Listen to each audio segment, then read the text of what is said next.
apenas um esclarecimento para o pessoal não ficar meio maluco, né? É que o meu sobrenome, dependendo do lugar do Brasil ou do estado que a gente está, ele é pronunciado de maneira diferente, né? Então vocês vão ouvir a Patrícia me chamando de Deschamps, né? Porque é como o pessoal de Blumenau sempre me chamou. Aqui em Florianópolis é Deschamps, e aí é muito parecido com o que o Luiz Miguel disse, né? Quando eu circulava pelo estado, lá no oeste do estado, deve ter pessoal do oeste do estado aqui, o pessoal lá de Quilombo me chamava de Deschamps. E o melhor era um amigo meu, né, na praia, que era vendedor de coco lá na barraca, que me chamava de The Champion, né? Então vocês escolhem a forma que vocês quiserem para me chamar e fiquem bem à vontade, tá? Na verdade, o parecer não foi elaborado só por mim, eu fui um dos atores, né? É importante registrar, o parecer foi elaborado dentro de uma comissão do CNE, a correlatoria da professora Maria Helena Guimarães Castro, que já foi secretária executiva, já foi ministra interina do Ministério da Educação, foi presidente do INEP, né? E foi também presidente da Undime em São Paulo, não sei se ela foi do Nacional, mas ela participou da Undime. E também com a participação do presidente do CNE hoje, que é o conselheiro Luiz Cury, e do presidente da Câmara de Educação Básica, que é o conselheiro Ivan Siqueira, tá? Nós fizemos um trabalho conjunto, na verdade, tanto a Maria Helena quanto eu, a gente organiza, né, o parecer, dá a linha geral e faz a redação, e a parte, principalmente da educação infantil e do ensino fundamental anos iniciais, foi muito trabalhado pela conselheira Maria Helena, óbvio que a gente discutiu esses tópicos todo momento, né? Vocês não se espantem porque vai ter cachorro aqui latindo, tá? Vou ter que fazer só um minutinho aqui. Na verdade, é a Maria Helena que fez muito trabalho em cima da educação infantil e do ensino fundamental anos iniciais, a parte da alfabetização. Tem o texto também da parte da avaliação que ficou em cargo dela e do Luiz Cury, os dois foram presidentes do INEP, né? E o Cury cuidou mais da parte do ensino superior, ele que é da Câmara de Educação Superior, e o Ivan trabalhou muito os textos, principalmente da EJA e da EJA prisional, que são temas que ele tem trabalhado bastante lá no âmbito do CNE. O restante do texto, basicamente, o texto base foi elaborado por mim, mas teve, em todos eles, né, teve a participação de todos os conselheiros no processo, tá? Eu acho que feito essa introdução, para entender muito de como é que foi feito esse trabalho, a gente fez a consulta pública, nós recebemos quase 450 contribuições, é muita coisa para ler no final de semana, nós nos dividimos em termos de leitura, então cada conselheiro leu uma parte, uma contribuição, principalmente as que estavam relacionadas à parte do texto que estava trabalhando, e a gente fez algumas escutas importantes, a da Undime foi uma delas, a gente fez com o CONSED, né, que são os secretários estaduais, fizemos com a UNCME, fizemos com o Fórum Nacional dos Conselhos Estaduais, que foram todas escutas que refletiram, né, foram refletidas em mudanças importantes que a gente vai fazendo no texto, né, que foi elaborado. O texto final, em que pese ele ser muito parecido com o texto inicial, que foi colocado em consulta pública, ele tem mudanças importantes e eu vou dar esses destaques agora na conversa com vocês, tá? Ele não é um texto simples, são 25 páginas, né? A gente começou com 24 páginas, reduzimos para 17, depois com as contribuições ele aumentou de novo, e é importante ter noção de que a gente procurou colocar apenas um parecer. Ele é um parecer ativo, mas ele não veio no formato de resolução por dois motivos. O primeiro que há um entendimento de que a competência para tratar das questões de calendário é dos sistemas de ensino. Então, o CNE faz um parecer de sistema nacional, mas ele entende que a principal definição é feita por cada um dos sistemas, né? O sistema federal, que aí sim, a Câmara de Educação Básica do CNE, mais o MEC é quem regula o sistema nacional, os sistemas estaduais, que aí são os conselhos estaduais, obviamente sempre atuando junto com as redes públicas e privadas, e os sistemas municipais, né, que aí são os conselhos municipais junto com a rede pública e privada, no caso da privada da educação infantil, né, que lidam com o município. Então a gente entende que a norma mesmo, a norma final, ela deve ser elaborada por essas entidades. O segundo motivo é mais de forma, tá? Nós poderíamos até ter feito uma resolução, principalmente aquela parte final do parecer, que são as diretrizes, poderia ter vindo num formato de resolução. Mas a gente conhece a tradição no Brasil e normalmente o pessoal olha a resolução e não olha o parecer. E esse parecer ele tem muita informação importante que não caberia colocar na resolução. A resolução, o entendimento que a gente sempre tem da resolução, a resolução é aquilo que a gente entende que é obrigatório ser feito. o parecer ele pode trazer recomendações do que pode ser feito ou não. E como a gente tem muita recomendação no parecer, principalmente para cada uma das etapas, níveis e modalidades de ensino, em relação ao ensino não presencial, a gente entendeu que se nós fizéssemos uma resolução separada, muito provavelmente se perderia essa parte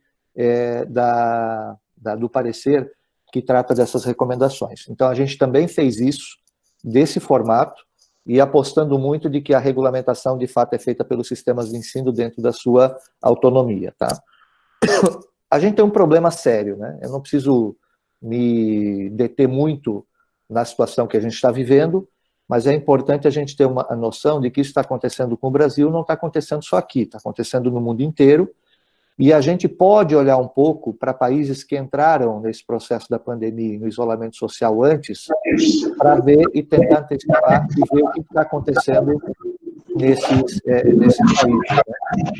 Eu vou pedir só para o pessoal que está coordenando para desligar o microfone. Isso, obrigado. Para ver o que está acontecendo nesse país e o que nos aguarda em termos de futuro. Muitas das ações que foram feitas no Brasil até agora ajudaram muito na minimização, digamos assim, né? Na mitigação dos efeitos da Covid-19, porque a gente pode olhar o que foi feito ou o que não foi feito em outros países, e isso tem ajudado. É lógico que as condições do Brasil são completamente diferentes, mas muitas vezes ajuda isso. E o primeiro ponto que a gente tem que olhar é que, de fato, o mundo inteiro, ou quase o mundo inteiro, paralisou completamente a educação. Né?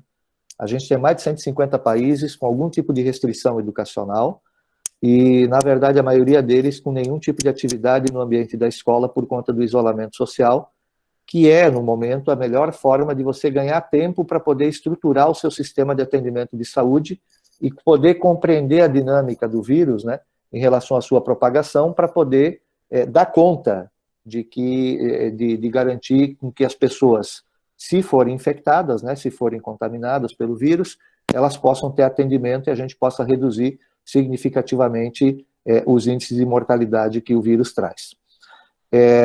Esse é o principal ponto, e as escolas, por tudo que elas envolvem, não é apenas, o estudante, ele vai ter, como ele é uma criança ou uma pessoa mais nova, ele vai ter muito menor probabilidade de ter problemas no desenvolvimento da doença. Ele pode pegar o vírus, que é o corona, e pode não desenvolver a Covid, que é a doença, tá?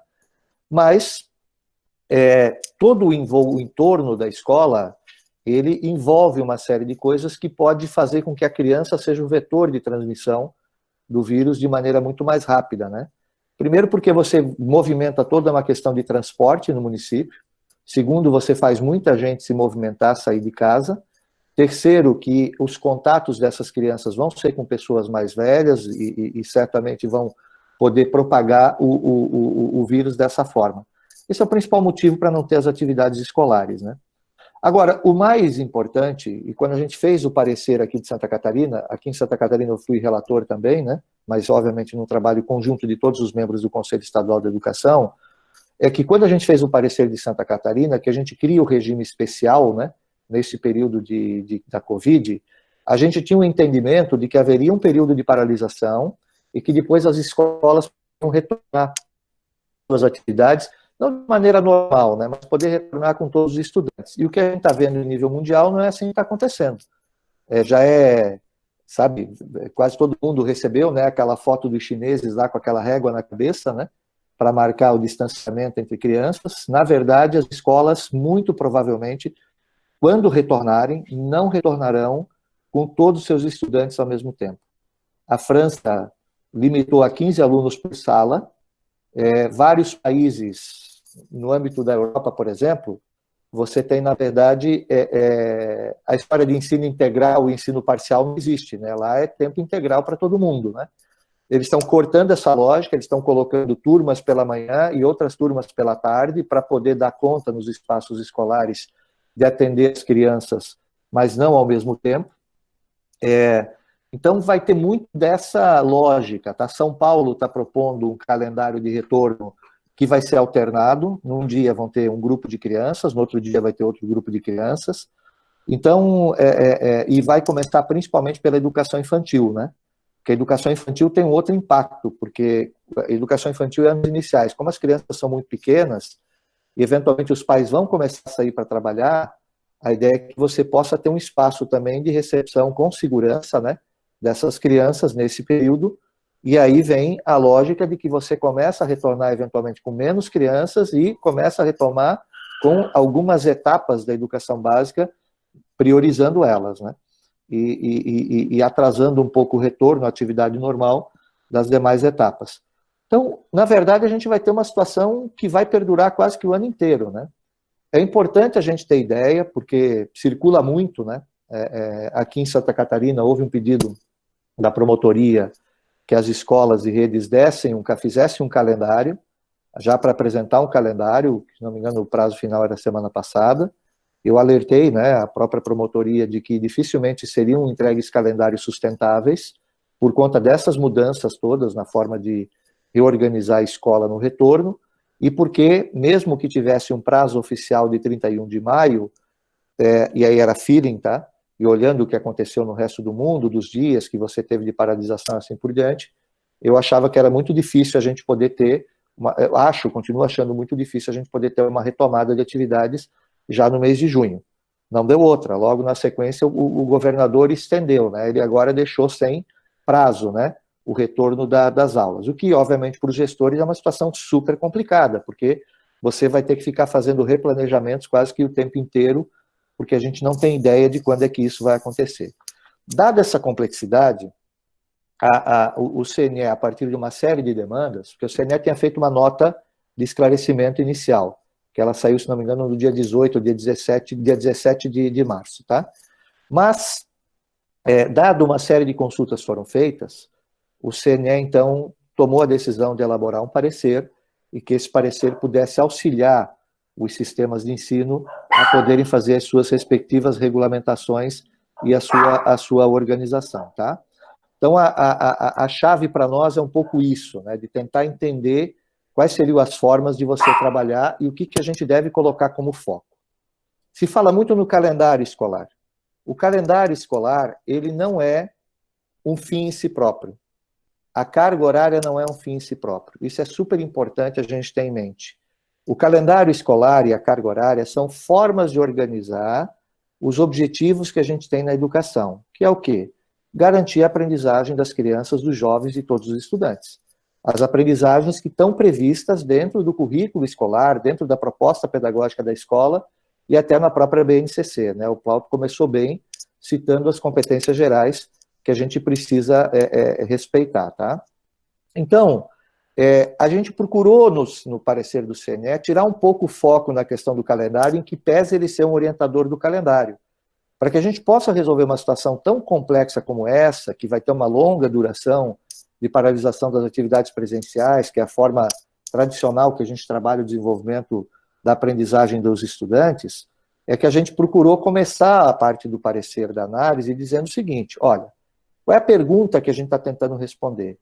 Como é que a gente vai mitigar, como é que a gente vai minimizar os impactos na aprendizagem dos estudantes brasileiros, da longa duração de suspensão das atividades nas escolas por conta da Covid-19? É essa pergunta a ser respondida. O restante é formas de eu poder solucionar e responder essa pergunta. Observa que essa pergunta tem uma importante atrelar a ela. Vamos minimizar os impactos, nós não vamos eliminar os impactos. E impactos teremos, e esses impactos nós iremos sentir ao longo de pelo menos mais 2 anos, tá? Se tanto, né? O que implica dizer que não tenhamos a ilusão de que a gente vai conseguir eliminar os impactos na aprendizagem das crianças, dos estudantes, né? Nesse momento. Se a gente não partir desse pressuposto, a gente vai ficar num caminho sem saída. Isso é a primeira coisa que a gente procura colocar. E aí, ao fazer isso, a gente bota muito foco na questão da aprendizagem, dos objetivos de aprendizagem que eu tenho. E aí começa uma coisa super importante para as redes e para as escolas começarem a se preparar.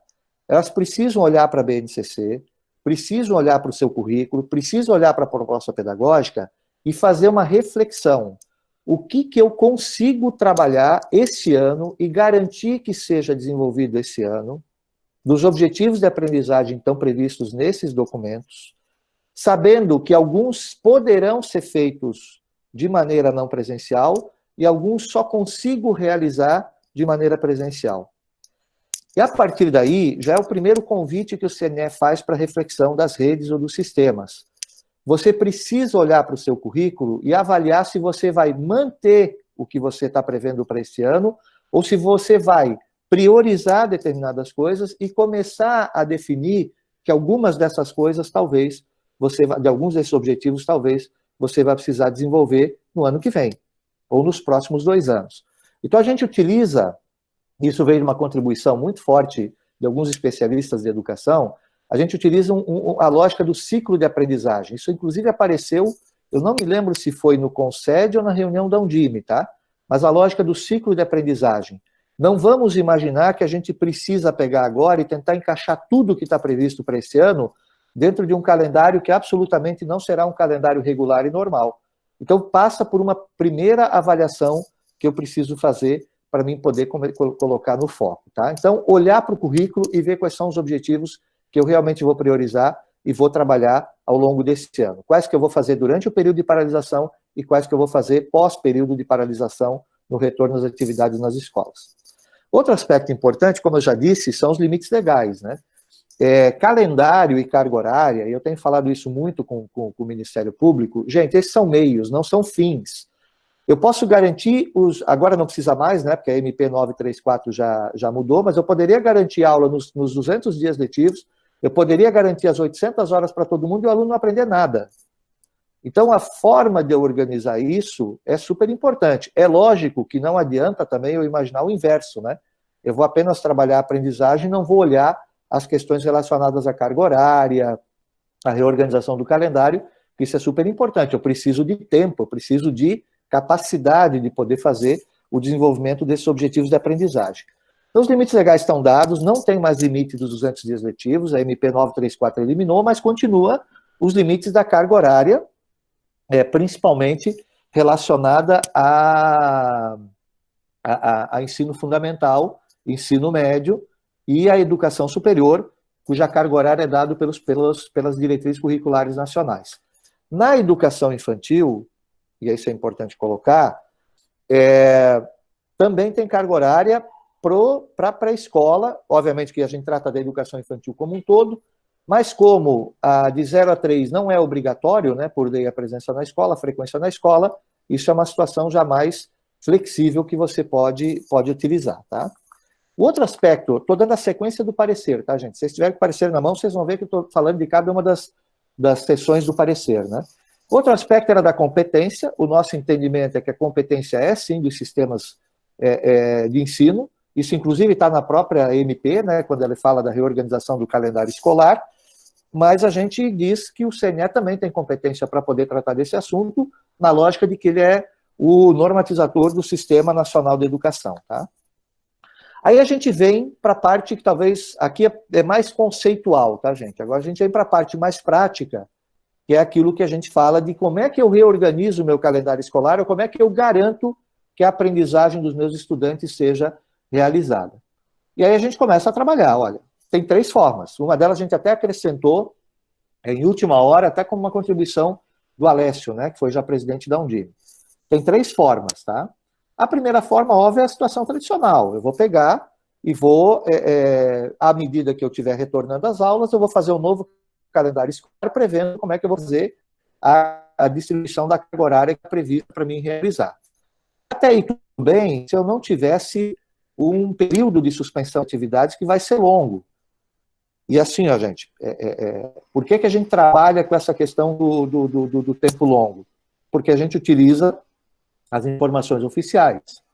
Vocês vão lembrar que, Santa Catarina, por exemplo, se terminasse a suspensão das aulas em 31 de maio, nós teríamos em torno de 75 dias corridos sem aula, o que vai dar em torno aí de 60 dias sem aula, que eu precisaria, essa carga horária de 60 dias, que dá 240 horas, eu precisaria repor presencialmente, tá?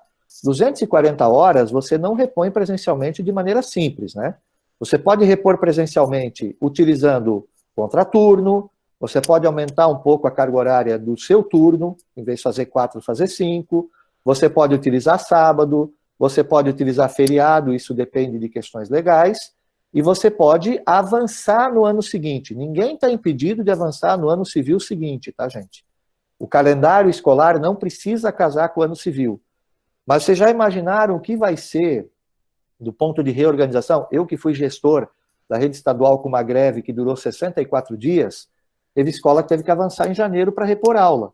Vocês já imaginaram a reposição de aulas avançando no mês de janeiro, no mês de fevereiro? Isso vai dar uma desorganização em termos de estruturação da rede gigante, sem contar dos problemas que você vai ter com os pais, né, nesse período, tá? Então, quando a gente olha para a duração, então eu falei para você, a Santa Catarina seria no mínimo 75, já vai ser mais, e lembra que o ex-ministro Mandetta, ele em um determinado momento falou o seguinte, olha, nós vamos ter 20 semanas muito duras. Vamos supor que a gente ficasse as 20 semanas sem atividade escolar. Supondo que são 5 dias por semana, nas 20 semanas, isso daria 100 dias. Supondo 4 horas por dia, dariam 400 horas. É 50% da carga horária do ano. Não tem como você repor essas atividades presencialmente de maneira tradicional. Não vai fechar. Tentar utilizar contraturno e as escolas que já operam com os 3 turnos. Como é que eu faço reposição dessa maneira com os alunos do ensino noturno, que trabalham durante o dia e não vão ter condições de ter aula durante o dia? Então a gente começa a trabalhar com a eliminação, né? Ou seja, primeiro eu penso da maneira tradicional de fazer reposição. Depois eu vou ver quais são as outras alternativas que eu tenho. Eu consigo fazer reposição de maneira tradicional? Muito provavelmente não. Tá? Agora, de que maneira então que eu vou fazer? Para além dessa questão puramente operacional, de como resolver essa questão da reposição eventualmente presencial, tem outras questões. Uma longa duração de suspensão de aulas, ela traz 2 outros problemas do ponto de vista pedagógico. O primeiro problema, tem pesquisas internacionais que apontam que quando os alunos voltam das férias de verão, há retrocesso de aprendizagem. Eles perdem uma parte daquilo que eles aprenderam no ano anterior, ou no ano letivo anterior. Se eu ficar muito tempo sem ter atividade escolar com os meus alunos, eles vão ter retrocesso, vão ter perdas. Segundo, no caso da Undime é menos, mas no caso do Estado e das universidades é mais. A perda de vínculo com a escola, ela leva a aumento do abandono e da evasão. Então, o risco que a gente tem de perda de muitos alunos no ensino médio, ou mesmo no ensino superior, para as instituições de ensino, ele é significativo, gente. Então, são 2 efeitos colaterais que, se eu ficar sem nada, não fizer nada nesse período, eu posso ter perdas significativas. Bom, a partir daí é que a gente olhou para as demais possibilidades. A nota de esclarecimento do CNE, lá de 17 de março, já trazia isso. Olha, uma forma de você lidar com isso é você utilizar o ensino à distância. Vários países do mundo estão utilizando o ensino à distância. Tá? Bom, aí a gente entendeu o seguinte. Primeiro, isso não é exclusividade do Brasil. A Austrália, por exemplo, tem muito problema. Tá? A gente entendeu o seguinte. Ó. Primeiro, nem todos os alunos, que o ensino à distância, pelas normas do CNE, ele está umbilicalmente ligado a você ter utilização de tecnologia da informação e da comunicação. E aí a gente tem um problema. O país não tem essa capacidade. Nem todas as casas têm internet, nem todas as casas vão ter condições de poder realizar. O Plauto falou do caso de Rodeio, né? Onde o sinal não chega, a rede, muita gente às vezes utiliza sistema pré-pago, tem problema de dados. Aí a gente olha o seguinte, ok, o ensino à distância é uma possibilidade, mas ele não deve ser a única possibilidade. E a gente discutiu muito que termo a gente usar, a gente chegou a falar ensino remoto, a gente chegou a falar outros termos, a gente acabou utilizando um termo mais genérico, que é atividades pedagógicas não presenciais. De que maneira eu faço a escola chegar até o aluno, já que ele não pode ir até a escola? E aí a gente abriu para várias possibilidades, gente. Tá? Várias possibilidades. Você pode utilizar a tecnologia quando for possível, ou você vai utilizar materiais impressos, de que forma você vai fazer com que a escola chegue a todos os alunos. E aí a gente fez uma distinção. O que pode ser computado no período em que eu tiver restrição das aulas, seja, quando eu posso ou não ter turmas inteiras na minha escola, e o que eu posso fazer, mesmo que a escola retorne às atividades normais, para que eu possa complementar a carga horária durante o período em que a escola já estiver funcionando normalmente. Porque isso reduz, essas duas ações reduzem a necessidade de reposição de horas-aula presencialmente na sequência, além de eu garantir manutenção do vínculo e além de eu garantir, obviamente, evitar, né, ou minimizar o retrocesso de aprendizagem. Importante, mas e quem eu não conseguir atingir com tecnologia ou quem eu não conseguir atingir com material impresso? O que acontece? Aí o próprio parecer do CNE e a própria resolução do Estado apontam que a escola ou a rede tem que ter um plano para todos os alunos. E eu não necessariamente preciso atender todos os alunos de maneira igual. Eu vou atender eles de acordo com as capacidades que eu tenho para realizar. Então, por exemplo, o que Blumenau fez, que a Patrícia propôs, vamos fazer um cadastro para ver quem é que consegue ser atendido de maneira digital. Esse grupo eu atendo de maneira digital. Quem eu não consigo atender de maneira digital, como é que eu vou atender? Esse grupo eu atendo de maneira não digital. E quem não consegue nenhum dos dois, esse grupo, muito provavelmente, eu vou ter que ter uma forma de ação no retorno das aulas para que eu possa atender esses estudantes de maneira diferenciada.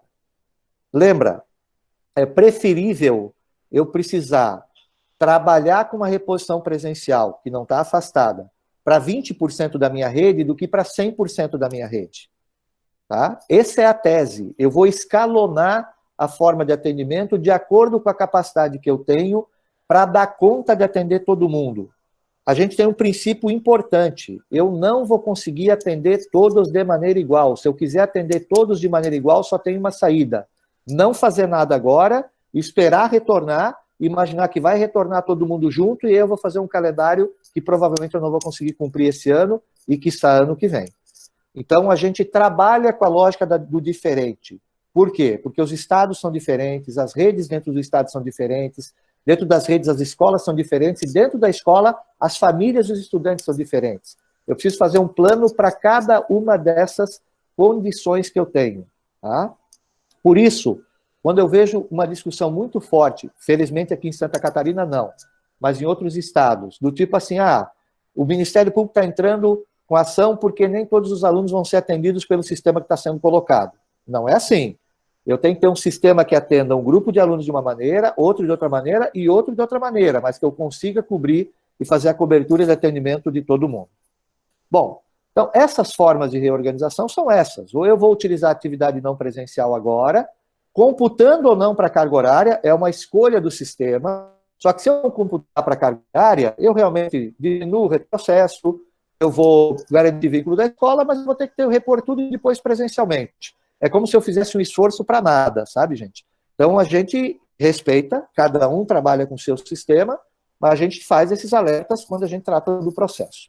A partir daí, quando a gente fala das formas de reorganização, a gente vai para cada um dos níveis, etapas e modalidades para falar o que a gente entende por atividade não presencial e como isso vai estar organizado. E a gente coloca claramente para a educação infantil, e principalmente para a parte da alfabetização, que não se trata de montar uma plataforma onde a criança vai ficar conectada na plataforma, onde ela vai fazer as atividades sozinha. Ela não vai fazer.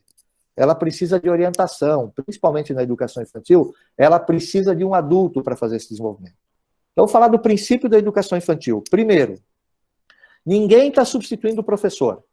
O que a gente está colocando é o seguinte: escola, oriente as famílias naquilo que elas podem fazer com as crianças, do ponto de vista lúdico, do ponto de vista de manter a atividade, a mobilidade da criança, de tal forma que ela mantenha uma ação essencial, sabe? Não estamos falando de aprendizagem, mas uma ação essencial de motivação, de estímulo para a criança, para quando ela voltar para a escola, aí sim o professor entra com a questão pedagógica, com a questão escolar, de maneira mais forte, tá? Então, a gente está colocando isso, mas é importante que as crianças possam ser estimuladas nesse momento. É essa orientação que a gente está dando. Mas aí como é que fica a carga horária no caso da educação infantil? Como bem falou a Patrícia, né? E a gente foi muito sutil nessa colocação, tomando cuidado por conta da legislação, que é o seguinte: para a pré-escola, para a creche, era 3, não tem obrigatoriedade. Então, é uma questão só de eu manter o serviço e manter a criança sendo estimulada e ver de que maneira eu posso realizar isso. Para a pré-escola, já entra a tese de que eu precisaria ter 60% de frequência, correto? Só que aí o CNE, está em lei, só que aí o CNE jogou com duas questões. A primeira delas, olha, se eu tenho que ter 60% de frequência, significa dizer que 40% eu posso trabalhar da maneira que eu entender melhor. Tá? E segundo, como não há retenção, como a questão da criança ela não vai ser retida, né, não tem a lógica da promoção, como falou muito bem a Patrícia, então a gente vai trabalhar agora nesse período aquilo que é possível desenvolver com as crianças, e se for possível fazer por atividade não presencial, melhor que seja feito para não perder a motivação da criança nesse período, de tal forma que ela consiga manter um certo fluxo de atividades. Sou pena do seguinte, se eu não fizer nada, vai terminar o ano letivo, as crianças vão ser promovidas e elas vão chegar com muito mais deficiências, né, déficit, para ser trabalhado lá no ensino fundamental, do que elas vão ter hoje. Então é importante que a gente possa fazer esse tipo de trabalho. E no caso da alfabetização, a mesma coisa. A gente recomenda plataformas, existe forma de eu fazer uma série de atividades também, através do uso de tecnologia com as crianças, mas não utilizar isso de maneira intensa, porque existem prejuízos no desenvolvimento da criança, e sempre ter a atuação dos pais. Leitura de texto, sabe? Desenhos, brincadeiras, coisas que possam ajudar, de maneira em casa, o desenvolvimento das crianças para que a gente possa continuar no processo de alfabetização. Obviamente, no retorno, a gente vai tentar criar as condições para que isso possa ser recuperado de maneira adequada. Para anos finais e ano ensino médio já é um pouco mais fácil, né? Porque aí a criança já tem mais autonomia, ou o jovem já tem mais autonomia para poder estudar sozinho, e aí vai muito do tipo de orientação que a gente vai realizar. Ensino superior da mesma maneira, as modalidades de ensino, a gente procurou colocar as ações que são importantes, ou seja, tem várias recomendações ali no texto. Tem um capítulo específico sobre avaliações, a gente tem que ter muito claro o que a avaliação deve medir nesse momento, tá? Não está impedido de fazer avaliações não presenciais, avaliações à distância, mas a gente tem que botar muito foco em tentar medir o quanto a criança aprendeu ou não e fugir um pouquinho daquelas avaliações tradicionais, são avaliações onde a gente faz meio que seleção, né? De quem segue adiante e quem não segue adiante, tá? Vários países no mundo estão recomendando que não haja reprovação. Nós não chegamos nesse aspecto dentro do parecer do CNE, que pese uma manchete do jornal Estado de São Paulo dizer que o CNE recomendava a não reprovação. Nós não fizemos isso no parecer, quando vocês lerem o parecer não vai aparecer isso, mas eu preciso começar a lidar com formas diferentes, imaginando um ciclo de aprendizagem dos estudantes. E, finalmente, termina o que a gente chama de diretrizes, né? E aí a gente pensa as diretrizes para orientar a regulamentação de cada sistema de ensino sobre dois aspectos. Durante o período de restrição nas escolas, pós-período de restrição nas escolas. Durante o período de restrição nas escolas, a gente recomenda que o sistema regule se as atividades não presenciais serão ou não computadas em termos de carga horária, isso é uma escolha de cada sistema, e se computar para fins de carga horária, tem que ter os pontos de controle para que eu possa avaliar se realmente foi feito um trabalho. Então a gente fala o seguinte, olha, aqui em Santa Catarina a gente propôs, cria um plano de aula. Eu sei que o plano de aula é controverso, tá, gente? Foi só um termo que a gente utilizou, mas cria um plano de aula, faz um planejamento. Como é que serão essas aulas nesse período, como é que serão essas atividades nesse período? A aula é um termo muito ruim, a gente não está substituindo aula presencial por aula não presencial. A gente está desenvolvendo uma forma nova de realizar as atividades de aprendizagem que devem ser, que estão para atendimento dos objetivos de aprendizagem que estão previstos, né? Então, você faz uma espécie de plano de aula ou plano de atividades para esse período, onde você vai dizer qual é o objetivo de aprendizagem que eu vou atingir, quais são as atividades que eu vou fazer para atingir esse objetivo de aprendizagem, se vai ser aula online, se vai ser estudo dirigido, se vai ser realização de dever de casa, se vai ser uma orientação, um trabalho que os meus alunos vão fazer, super importante isso, tá? Então a gente está computando não só aquilo que o aluno está conectado direto, mas aquilo que ele pode fazer sem estar diretamente sob supervisão de professor. Depois eu vou calcular uma carga horária que eu estimo para que essas atividades, esses objetivos de aprendizagem sejam atingidos. Então, a gente foge daquela lógica da sala de aula, né? Eu estou dizendo o seguinte, olha, eu vou ter, digamos, 1 hora de atividade online, ou eu vou ter esse estudo dirigido, eu estimo que o estudante vai utilizar 1 hora do seu dia, ou 2 horas que ele vai utilizar, ou seja, eu faço um cálculo para aquele objetivo de aprendizagem de uma carga horária, que é essa carga horária que eu vou computar para fins de abatimento lá na frente. Depois eu tenho que dizer de que maneira eu vou garantir ou acompanhar ou registrar, a gente usou em Santa Catarina frequência, no Nacional é Acompanhamento, que meu aluno fez essa atividade. Se eu estiver conectado online é fácil, né? Vou lá e registro a presença dele. Agora, se ele não estiver conectado online, como é que eu vou garantir que ele fez a aprendizagem? Registro, gente. Pede para ele escrever numa agenda o que ele fez naquele dia, pede para ele entregar um relatório, pede para ele entregar um pequeno registro, que pode ser o pai que faça, ou ele, estudante, que faça, do que for, do que ele aprendeu naquela aula. É assim que a gente vai computar a presença, né, ou a participação dos estudantes para aquela carga horária. Finalmente, eu preciso dizer como vai ser feita a avaliação, né? Se eu vou fazer avaliação presencial, se eu só no retorno das aulas, se eu vou fazer avaliação durante o período em que estou discutindo, né, ou que eu estou realizando atividades presenciais. Isso é uma escolha que a rede pode realizar, tá? Esses são os critérios que a gente colocou, muito a pedido do Ministério Público, para ficar registrado na escola como é que ela realizou as atividades nesse período. É importante que as escolas e as redes façam esse registro. Bom, isso é o período em que eu estou no período de restrição de presença de alunos na escola. Preciso formar os professores, preciso comunicar isso aos pais. A minha recomendação para as escolas é: publique no seu site o seu programa de atividades no período que é não presencial, mande por e-mail, mande por escrito para os pais, para que eles saibam o que está acontecendo, em que período essas coisas estão sendo realizadas, para que eles possam se programar. Aqui eu estou com 2 em casa, né?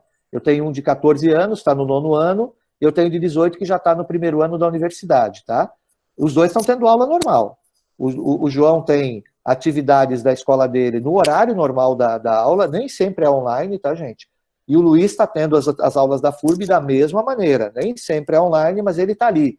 No horário normal de aula dele, ele está com a programação de estudo, que a gente organizou aqui. É lógico que eles têm mais autonomia, 14 e 18 anos fica muito mais fácil de realizar, mas eles têm feito as atividades, têm feito o estudo. Eu tenho orientado tanto a FURB quanto a escola do João, que eles precisam comunicar aos pais o que está acontecendo, até para que eu possa verificar se realmente ele está lá, está conectado, como é que eles estão fazendo, ou se ele está fazendo as atividades e as tarefas que ele deve realizar.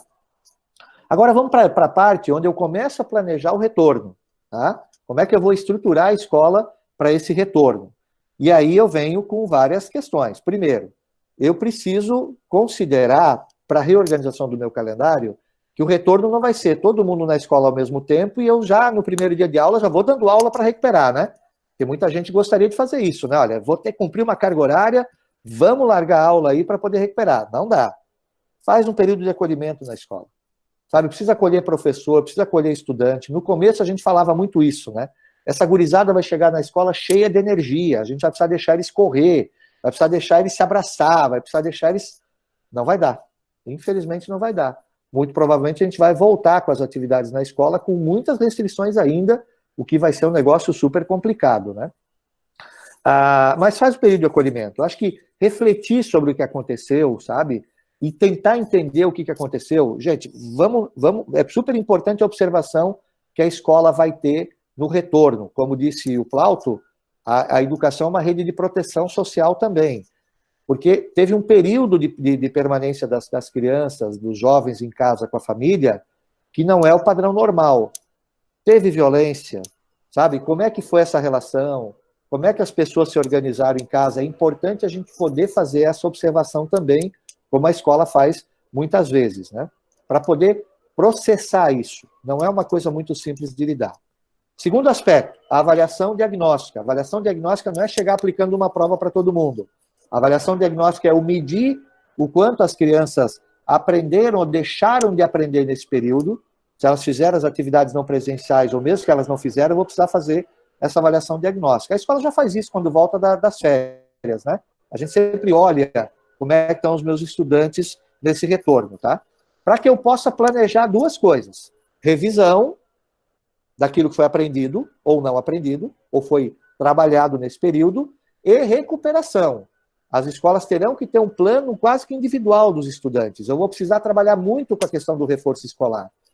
Eu vou ter que ter essa recuperação, por quê? Porque vai ter estudante que não fez nada. Qual é meu plano para esse estudante? E vai ter estudante que fez muita coisa.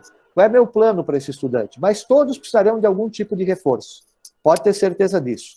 Então, quando eu vejo muito, né, uma discussão, principalmente na rede privada, né, dos pais falando de diminuição de mensalidade, não sei o quê, respeito, não vou entrar nessa discussão.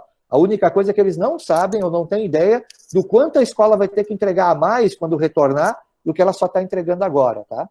Então, isso vale também para a rede pública. As escolas vão ter que se preparar para uma entrega muito superior ao que está prevista normalmente, tá? Então, essas diretrizes tratam disso. Eu faço acolhimento, eu faço avaliação diagnóstica, eu faço o meu plano de atendimento para todos os estudantes, tudo isso embalado na maneira como eu vou cumprir aquilo que está colocado na legislação em relação a calendário e carga horária. Tá? Eu acho que era isso, gente.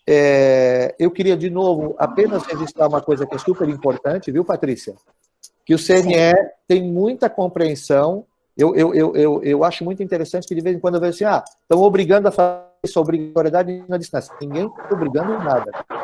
Isso é uma adesão e cada escola, cada rede, cada sistema sabe melhor quais são as suas condições de atendimento. O fator que a gente está tentando trabalhar é o seguinte, olha, se você tem condições de atender, atenda, não deixe de atender.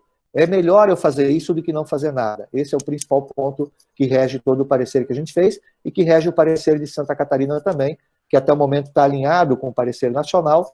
Eu estou elaborando agora apenas uma resolução, porque a gente criou uma resolução de regime especial para o período de pandemia, agora vem uma resolução sobre reorganização de calendário, que é um pouquinho mais ampla, tá? Eu queria fazer, a Bárbara Bruning, ela fez algumas observações sobre as funções do Conselho Municipal de Educação e a responsabilidade do Legislativo, porque, segundo ela, a normatizar calendário escolar, em tese, é uma função do Conselho, tá? Depende da lei do sistema, Bárbara. O que a LDB fala é que é competência desse sistema de ensino e de escolas e instituições de ensino. Agora, a lei do sistema vai dar a competência do Conselho e vai dar a competência que o Conselho tem em relação a realizar. A lei do CNE é uma coisa, a lei do Conselho Estadual de Educação é outra, a lei de cada município é outra. Então, por isso é que o Conselho Nacional olhou com muito cuidado isso, tá? Porque a gente está dizendo o seguinte, é competência do sistema de ensino, nosso entendimento é que, via de regra, o sistema de ensino tem um órgão normativo, mas as atribuições desse órgão normativo, em tese, são dadas pela lei do Sistema Municipal de Educação. Então, a gente tem que ter um pouco esse olhar, porque a operação de um conselho sempre é por delegação legal. Então, o legislativo é quem faz a lei, portanto, o legislativo pode, eventualmente, fazer legislação em relação a esse atendimento. Concordo com você que o melhor, como já disse o Orso, como já disse também a Patrícia, é a gente estabelecer uma plataforma de diálogo entre o órgão normativo e as entidades executoras do sistema. Não é só entidade pública, é entidade privada também. O CNE, eu falo desde o começo, ele não fala só para a rede pública, ele fala para a rede privada. O Conselho Estadual, da mesma maneira, o Conselho Municipal, da mesma maneira. Aí o Orso fez uma observação super importante, que é a seguinte, a rede privada tem uma dinâmica diferente da rede pública. Em ambas, a gente tem que garantir a qualidade do atendimento, a gente tem que garantir o atendimento de todos os estudantes dentro dos objetivos da aprendizagem. A forma de realizar isso são dinâmicas diferentes. E aí, no caso da rede privada, isso implica também, porque o Cláudio passou muito rapidamente sobre esse assunto, mas eu queria trazer isso à tona para a discussão dos conselhos municipais, do grau de responsabilidade que a normatização que a gente faz agora, ela tem de maneira mais ampliada. É óbvio que o nosso objetivo sempre é do objetivo de aprendizagem, é de garantir a aprendizagem da criança. Mas vamos lembrar que para garantir essa aprendizagem da criança tem um professor e tem uma instituição de ensino.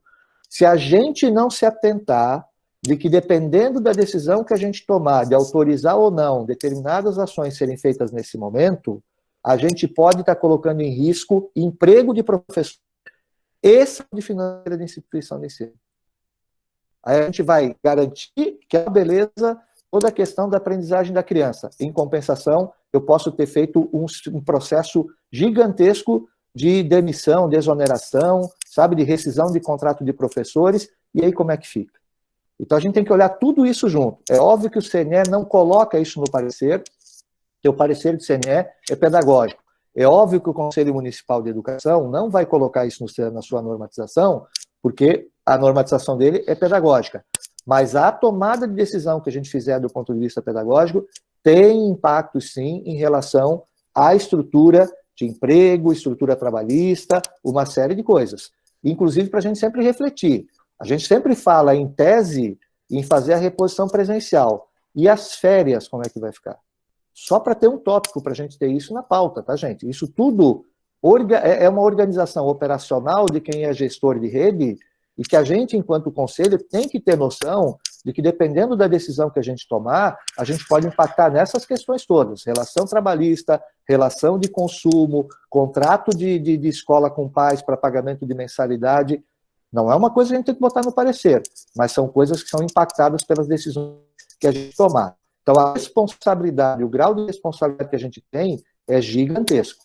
Repito, o principal para nós é a questão da aprendizagem das crianças, mas todo esse pacote ele vai estar envolvido no trabalho.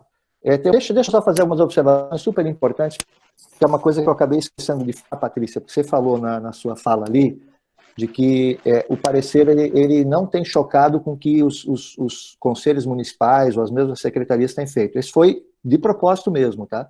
A gente ouviu muito, observou muito o que estava sendo feito, a gente procurou só colocar alguns limites, mas, na verdade, procurando respeitar muito o que já vinha sendo feito, tá? A nossa ideia com o parecer era dar muito mais segurança jurídica para o que estava sendo feito, para as inovações que estavam sendo propostas pelas secretarias municipais, pelos conselhos municipais, do que necessariamente criar um transtorno adicional. E aí tem alguns exemplos muito bacanas, né? Eu vou citar lá o caso que eu participei de uma web com o pessoal do Paraná, e aí estava a secretária de Londrina, que por coincidência é minha amiga, né? Ela fez um curso comigo, a Maria Tereza, e ela começou a contar um pouco da experiência. Eles tinham retornado, fazia 5 dias com atividades não presenciais com os estudantes, trabalharam muito em relação à forma como realizar isso. Eles estão atendendo a educação infantil, estão atendendo os anos iniciais, que é no Paraná, os anos finais está quase tudo com o Estado, né? E fazendo esse trabalho, tá? Eles criaram todo um sistema lá de atendimento, e tem algumas coisas muito bacanas, ela de vez em quando manda vídeo para mim, muito bacanas estão sendo feitas. Dizer que a gente vai fazer atividade não presencial e que não deve utilizar tecnologia com as crianças pequenas ou muito pequenas, não significa dizer que em algum momento a gente não possa utilizar. O que não dá é para a gente ficar com elas conectadas, né? Não vai existir isso para ficar conectado o tempo todo. Mas como você falou, né, Patrícia, até pela questão do vínculo, um vídeo que a professora grava e manda pelo WhatsApp para a criança ver na tela, sabe? Ela vai fazer reconhecimento. Algumas crianças vão fazer reconhecimento disso, tá? Um vídeo que a mãe grava da criança para ela mandando de volta. Mas o mais legal que ela comentou, para vocês verem como é importante isso para o vínculo da escola, é o seguinte.